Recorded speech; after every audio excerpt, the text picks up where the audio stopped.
Okay, everyone, we're going to go ahead and get started. We will have a bit of a shorter town hall than usual today. It'll be about 30 minutes. So we're going to go ahead and jump in quickly. For all of you that don't know me, my name is Kimberly Buckingham, and I'm a practice administrator here at Children's Hospital over school wellness. And joining me today is Dr. Finger, our Chief Quality and Safety Officer here at Children's Hospital and our lead COVID-19 physician expert. We also have Meredith McGovern on the line from the Department of Education to assist with any operational and guideline related questions according to the LDOE. So thank you for joining us, and we'll get going with our Return to School Support Town Hall for this afternoon. And before I pass it off to Dr. Finger, I do just want to reiterate that this town hall was rescheduled from last week due to weather. So we will pick this back up again next Tuesday from 3 o'clock to 4 o'clock. I know today we're starting at 3:30, but keep in mind it will be 3 p.m. next Tuesday. This town hall will also be posted online on our website as well as the LDOE website. And everyone would just put their questions into the Q&A function, or excuse me, into the chat function. I'll make sure to pitch them to Dr. Finger as we get going to aid in our discussion. All right, thank you, Kimberly. Again, I know we've moved into phase 3 over the last few weeks, but that doesn't change the basics for how we deal with this and how we return to in-person education. Stay home if you're sick, wash your hands, wear a mask, and socially distance as we previously discussed. I think we'll talk a little bit about phase 3. Basically, we continue to do everything we've done with some changes to capacity and numbers of students who are allowed in certain areas. So I think that's a big deal. We're going to talk about today a little bit about the band and vocal music recommendations and any specific questions that you have with that, especially as you operationalize it. Remember, we're giving you information now as it exists today. It's slightly different than it was 6 months ago, and it very likely will change in 6 months as we learn more things. And we'll cover some cleaning. I do see there's some questions that are coming up. We will discuss UV wands. Just a quick overview with where we are in the state. Again, as it has been for several weeks, about 9% of the cases in Louisiana are in children under the age of 18. And that's out of a total of just over 162,000 cases. The vast majority of our parishes are continuing to trend downward with our percent positivity, although there are 2 to 3 parishes that have had an upward tick over the last week. But by and large, our overall percent positivity in the state of Louisiana is hovering right around 5%. Next slide, Kimberly. So a quick, I think some of you have seen this before, and I've had the opportunity to visit several schools locally over the past several sort of 7 to 10 days as in-person education returns in a larger fashion here in Orleans Parish. This is helpful to know. It's easy. I think nurses and school leaders have been able to understand that. We've been able to talk through several specific cases, and this makes sense. Again, if someone has symptoms, right now, it is challenging to say that it's not COVID-19 on that campus, and having them dialogue with their provider and or get a COVID-19 test is the better course of valor. And this algorithm is clear and spells that out for you. Next slide. Same thing for close contacts. Again, this is only if there's a known positive case, unless your regional medical director hears about the specific situation and decides based on local prevalence of COVID-19 or the specific situation that they will declare that people should be counted as close contacts, even in absence of a positive test. I think that will be a rare thing and not necessarily de rigueur. So, but that's at the discretion of your local regional medical director. Otherwise, we only are going to quarantine once we've got a true positive case. And those who are defined as close contacts will be out and on quarantine for 14 days. At this time, we're not requiring every asymptomatic close contact to get a COVID-19 test. I recognize that was a change in the recent CDC guidelines, but we will change this as our test capacity in the state of Louisiana allows it. Even if they do get a test done, it's still, and they're negative, it doesn't allow them to return to school sooner than the 2-week period. And if they do develop symptoms during their quarantine, they follow the algorithm for the symptomatic students or team members. Next slide. So that was a really quick, I know we've done this several times. And another thing I want to say about sort of as we return, and even though we've transitioned from phase 2 to phase 3, it doesn't mean we get rid of any of the operational changes and adjustments you put into place that were present in phase 2. All of those precautions continue to persist. So Kimberly, you want me to transition into speaking about some more specifics? Let me see the slides. Sure. Okay. We'll go back up.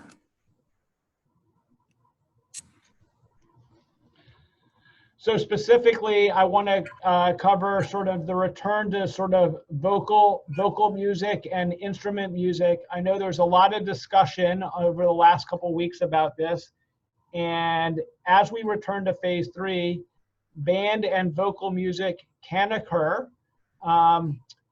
Children who utilize wind instruments need to use masks that have slits in them. And there are very specific, and while they do practicing, all the physical distancing still needs to remain in place. If there is an opportunity to have the lessons or practice outdoors, that is preferred. And when those practices occur, still need to maintain mask wearing and physical and social distancing. I think there are some specifics with some of the horn instruments that it's even greater than 6 feet of separation, specifically with trombones. If you're in front or behind, that it extends up to 9 feet.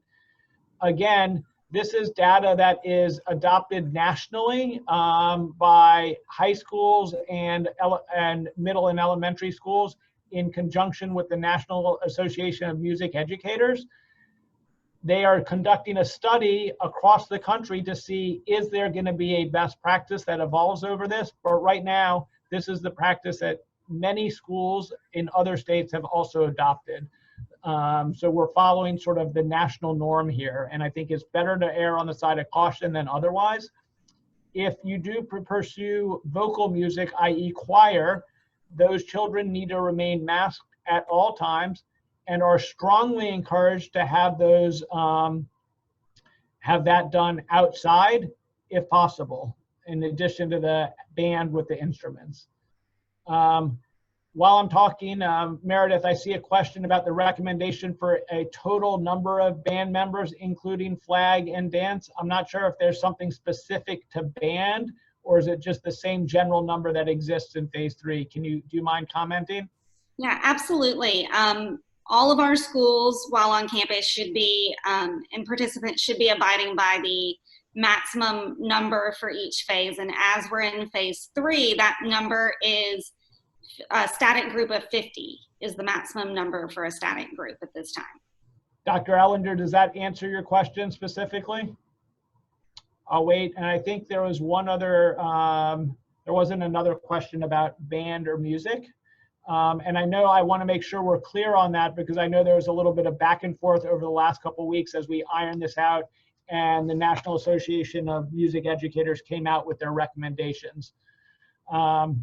In addition, advice on cleaning. So there are some specifics, and on our last call, someone asked us about UV wands, which is something that you pass over a surface. Those have proven that they can do cleaning effectively. However, we still believe that the vast majority of this our technology and items in schools is just as easy to wipe down with something, because we know that that works. So I can't say that you should never use a UV wand, but we're strongly recommending that you use something that you wipe down, a sort of spray or regular sanitizer that we already have on site. Specific question about welding helmets and hoods be reused if cleaned and disinfected. Yes, ideally, if they can't be,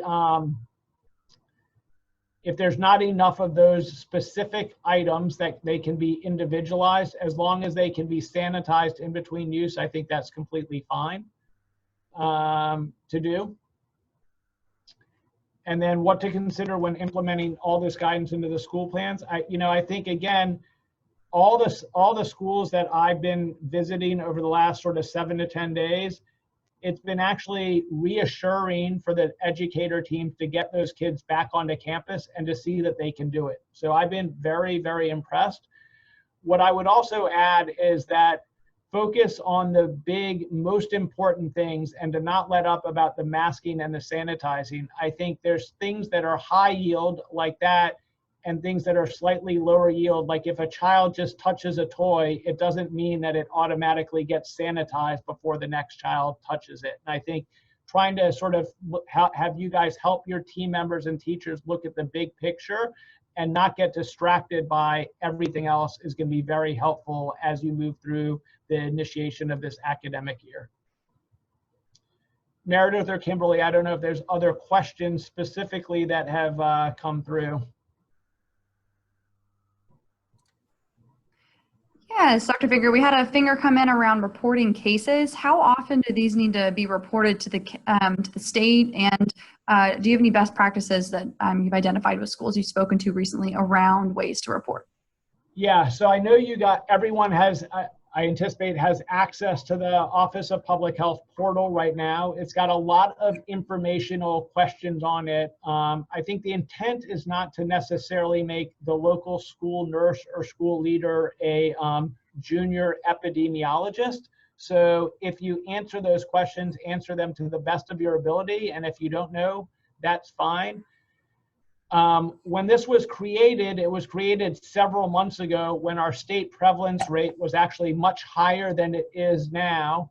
And the thought was that we would perhaps capture early outbreaks just by seeing if there were kids who were symptomatic but not yet positive within local school systems. I think that's probably less likely now because we have such an evolving and slightly more robust testing system across the state, but it's still possible that this could happen, especially as we embark upon flu season in another 6 to 8 weeks.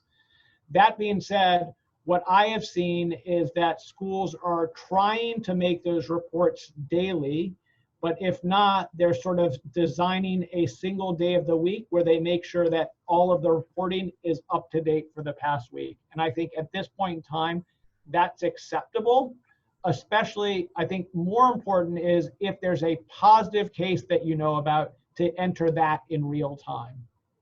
So I know it's a sort of nebulous answer, but I don't think there's a one size fits all, but certainly for positive cases that you find out about, I would enter that same day. Other items, I would say it can be bucketed and sort of do on a weekly cadence if you can't keep up with it every single day. Keep in mind, we're counting on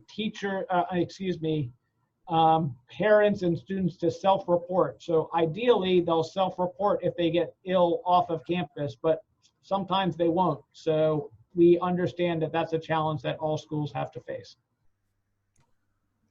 And Dr. Finger, do you have any thoughts on ways to incorporate guidance heard on these town halls into plans and protocols that schools have developed in real time? I know that we've had some schools change their plans as they hear guidance and based off of quick timelines.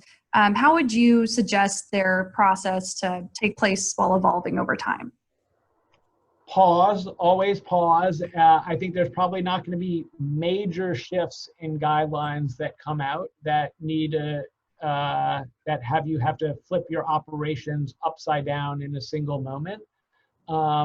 Also, I think sometimes trying to do more creates an operational challenge that is probably low benefit. For example, this week I visited a school that they were documenting every temperature and every negative symptom for people who came onto the campus. That's not necessary, and it's a lot of added workload for incredibly low yield, and it distracts the team members from really focusing on what they want to do, which is safely educate our children. So I think focusing on the things that are high value and not being distracted by a lot of the noise in the background is going to be incredibly important. There is a lot of noise in the background, and I think the CDC, and our Office of Public Health has actually done a great job of translating the complicated CDC guidelines into things that are relatively simple. The big ticket items are mask wearing, staying home if you're sick, washing your hands, and socially distancing. All the other stuff is additive, but in a much smaller degree than those 4 things. So I think I would not get distracted by how many times you need to clean the puzzle pieces and things like that. And I'm giving you as real life examples from questions that I've gotten. And I'm sure everyone on the phone has had, on this call, has had those questions provided to them. Don't get distracted. Focus on what makes sense, what makes sense. Thank you, Dr. Finger. We had another question come in that asked if a physician note is required if a student who is not wearing a mask wants to be at school in person. Yeah, I see that from Ashley. Ashley, what we have advised that is for the parents or the guardian of that child to have a direct conversation with the local school leadership. If that's the case, as a physician, there are almost no medical conditions that exist that would prohibit someone from wearing a mask. So even when we've had those conversations with people, I think it was more due to a lack of understanding of the intent of the mask. But there's no, I don't want to say no. I don't know of any medical conditions that will prohibit that. There are children who do have sensory disorders who frequently come to school with oh, there, you're filling in the gap for me. Ashley, you just wrote it down. So there you go. Yes. So I think that's a child who I would have the family work with your local school leadership about what you can do to sort of keep that child and the other students and team members safe. So thank you for answering my leading question. So I think those are the direct conversations for what you can do specifically for that child and the other students and other folks in the classroom. And if you need go ahead. Go ahead. I'm going to say, while we're talking about masks, we've had a handful of schools reach out as they see new types of masks be produced and advertised on the internet that are available for order. Can you review what a face shield has to have if a teacher or a student is required to wear that instead of a fabric mask? A face shield? Well, a face shield is typically known as more eye protection. So it might be something that's plastic that sort of wraps around your head like this and has sort of a plastic shield that comes down in front of it. Before this pandemic, they weren't used really outside of like work environments, medical field, or technical fields where they have to protect the eyes.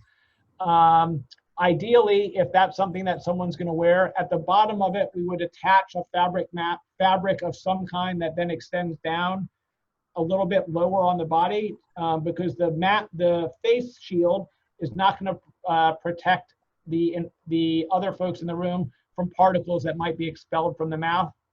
So having that extra piece of fabric at the bottom of the face shield, we don't really know, but we think will offer added benefit. Thank you. And then getting back to developing or ongoing development for school plans, can you emphasize how important cohorting is and things to remember while incorporating that into operations? Sure. So when you look at classes, as you set the classes up and depending on the age of the kids in the classroom, we've seen some folks either try and cohort an entire class of 15 to 20 students and let them mingle freely because they, if someone does get ill with COVID-19, they would just declare the entire class a close contact. Others are trying to break up classes into sort of little mini pods of 4 to 6 students within the class, so that and they're allowed to sort of commingle in close contact, but each mini pod is not allowed to sort of mingle with the other pods. What that does is sort of decrease the potential for a large number of close contacts in that single classroom. I don't think it does a lot to mitigate necessarily the spread within the pod if one of those children does have COVID-19, but it's a way to sort of decrease the number of potential close contacts if someone in that class does unfortunately have COVID-19. It's too early to say whether or not that has been successful or not, because by and large, I think there have not been lots of cases on school campuses thus far. So I think it's too early to judge if one method or approach has been more successful than another. Thank you. And then getting back to your previous comments around writing notes as from a physician as an exemption for wearing a mask. Ms. Marcia Baker submitted a question to say that nurse practitioners in their area are readily writing exemptions for numerous illnesses. For what type of illnesses? I'm sorry? Numerous, just various types of illnesses. Could you run through maybe appropriate illnesses or conditions that would require writing a note additional to the sensory issues? And Marcia, maybe I need a clarifying question. Are they writing exemptions for people to not wear masks, or you say writing notes that the child, like if a child has symptoms and they don't think it's consistent with COVID-19? I'm sorry to ask the clarifying question. I want to make sure we're staying on track. So I'll wait for Marcia to answer. You know, I would say even with a provider note, Marcia, or someone not wear a mask because they have asthma, anxiety. Yeah. So I think that still should merit a discussion with the local school leader. I don't know if that's you, Marcia, and the parents or guardians. By and large, as a practicing pediatrician, patients with asthma can wear these. And even there are kids with anxiety who have learned how to wear those. I think the one outlier is the case we discussed with Ashley, which was kids with sensory issues. They have a tougher time. Although I will say we've seen added sort of usage by even those students as they've seen other kids around them wearing them. Question from an anonymous person: every time a teacher or student tests positive, are we required to notify the entire school body? I think if I'm correct, that local school superintendents and even local schools have some oversight for how they want to do that. There's not a specific requirement. What is required is that anyone who is deemed to be a close contact definitely gets notified that they're a close contact. It can be de-identified, i.e. they don't have to say, Johnny was positive. All the message needs to be is, you have been identified as a close contact and need to quarantine until date X. I think some schools are providing a weekly dashboard to their local school community for number of positive cases, either by lower school, middle school, or upper school. And even going so far as to say if those cases were acquired on school campus or if they were community acquired. Meredith, is that a pretty reasonable summary for how folks are approaching it across the state? Absolutely. We've provided some guidance and some sample communication letters in our Strong Start library that schools can use when they are determining who to notify and in what method to notify. So that is available in our Strong Start library. Okay, there's a question I see about home visits. I'm not really sure I understand exactly the question. Kimberly, can you just translate it for me? Sure, I would request a little bit more clarification from the person submitting the question as well. But what I'm gathering is that there's concern around safety of employees that are doing home visits, that are hospital homebound teachers. If they can't control the environment within that home that they're visiting, they're curious about what guidance to follow and ways to stay safe in those situations. And are the home visits for students, or Meredith, is that correct? I would imagine that they are for students. So we do have teachers who conduct home visits for students who are considered hospital bound or homebound for a variety of issues. Okay, I got it. So what I would say is that can be done safely as long as when you enter the home, everyone in the home is wearing a mask. You are in an environment where you have enough space to socially distance and practice hand hygiene. If that's not the case, then I would concur that it does not sound safe, but I suspect so. I would just have that direct dialogue with the homebound student and their family to make sure that it can be done safely. Great question. Thank you for that. We have about 4 minutes left. I just want to remind everyone to get their questions into the chat box, please. If we don't have time to get them today, since we do need to stop at 4, we'll be sure to incorporate those in a next town hall and pass them on to the Department of Education for their dynamic FAQ document for sure. If there's any last minute questions, please continue to get those in.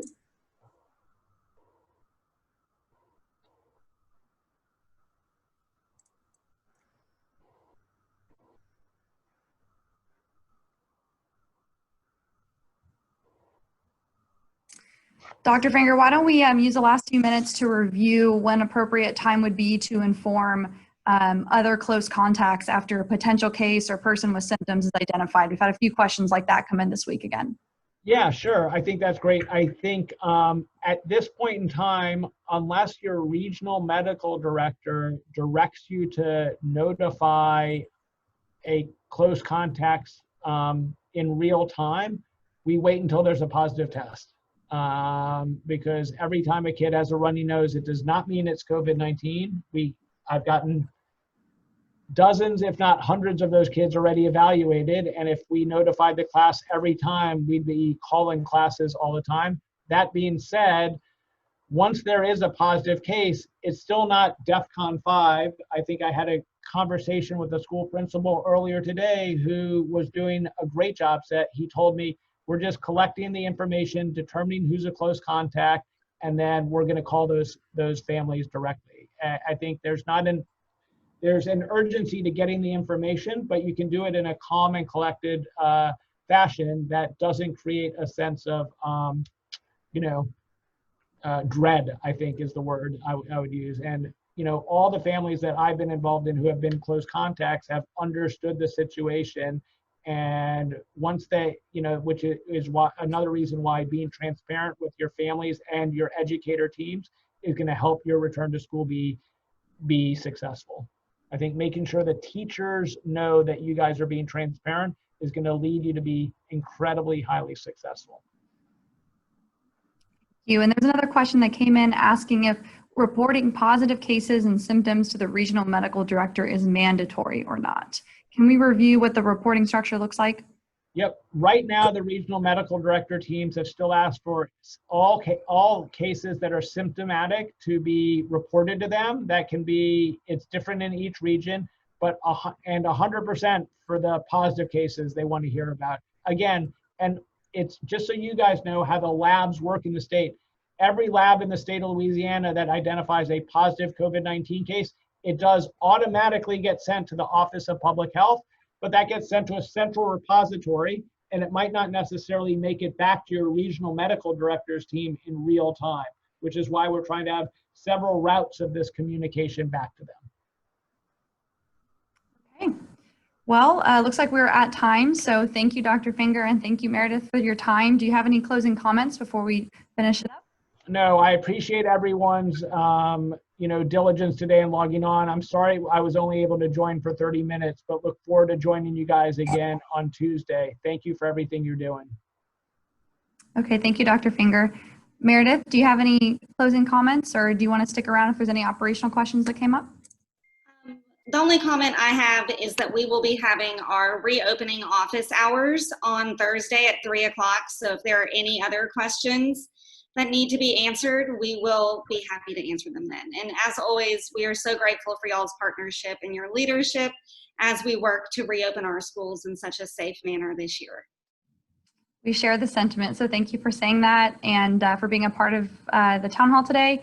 Just a reminder to everybody, you have resources available. We're here to support you. We have our school wellness email address that we're happy to point you in the right direction for any questions. That's school-wellness@lcmchealth.org. We also have our FAQ form that's available on our website. If you type in a question, we'll get back to you within 24 hours in a similar mechanism. And we're also working closely with the Department of Health for any questions that are emailed directly to them as well, and making sure to get resources to you. Again, this is going to be recorded and posted to our website. And Meredith, would you mind sharing the Department of Education email address? I don't have that posted on the slide here. Yes, if anybody has any operational questions, the email is LDOE COVID-19 support@la.gov. Okay. Thank you. Appreciate it, everybody. Have a good day. Thanks, Kimberly.